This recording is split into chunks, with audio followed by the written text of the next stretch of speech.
Hello and welcome to The Filter. I'm Shannon and today is International Women's Day, so we're going to take a look at some female artists that are doing some incredible things right now.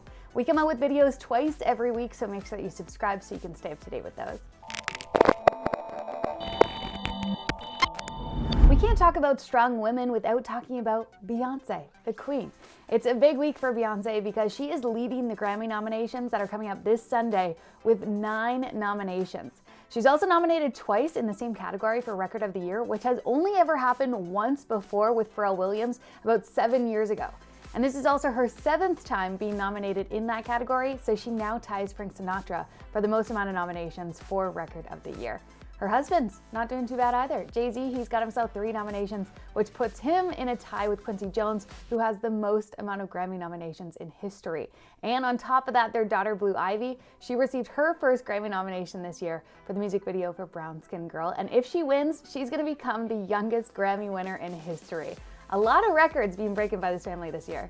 Over the weekend, Beyoncé posted an a cappella version of her song Brown Skin Girl, which was a video tribute to a young superfan whose name is Lyric Chanel, who lost her battle with cancer. She finished the song by saying, "I love you with all of my heart." You can check that out on Beyoncé's website. We'll post the link in the description for you. Speaking of the Grammys, Taylor Swift has been announced as one of the performers for this Sunday's show. She was announced alongside other major artists like Dua Lipa, Billie Eilish, Megan Thee Stallion, Cardi B, and Doja Cat. And she's also nominated for 6 awards, including Album of the Year for Folklore. So Taylor Swift, as we know, she's always just been an artist that manages to probably just have more hours in the day than anybody else.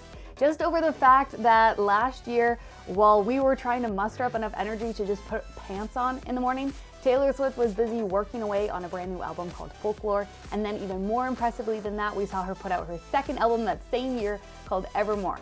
And we got her Disney Plus movie about the making of her first album. And all between that, she was giving back in some incredible ways. She's known for sending gifts to fans and helping them out whenever they need it the most. She sent £23,000, which is about $40,000 Canadian, to a student who needed it in order to cover her tuition, or else she wouldn't be able to return to school. She also sent another $6,000 to a student in Ontario for her tuition as well. And these are only the donations and the gestures that are covered by the media and that we hear about in the news. So just think of everything that she's done for people behind the scenes.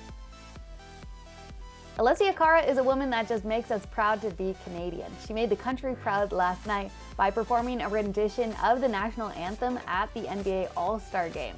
And because of the pandemic and everything there, it was hard for her to travel, so instead she pre-recorded her performance in Toronto inside the Scotiabank Arena. And then the US anthem was actually performed by Gladys Knight.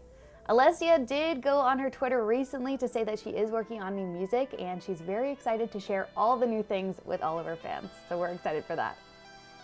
Lizzo responded in the most Lizzo way when she was asked on an Instagram Live how she deals with being obese every day.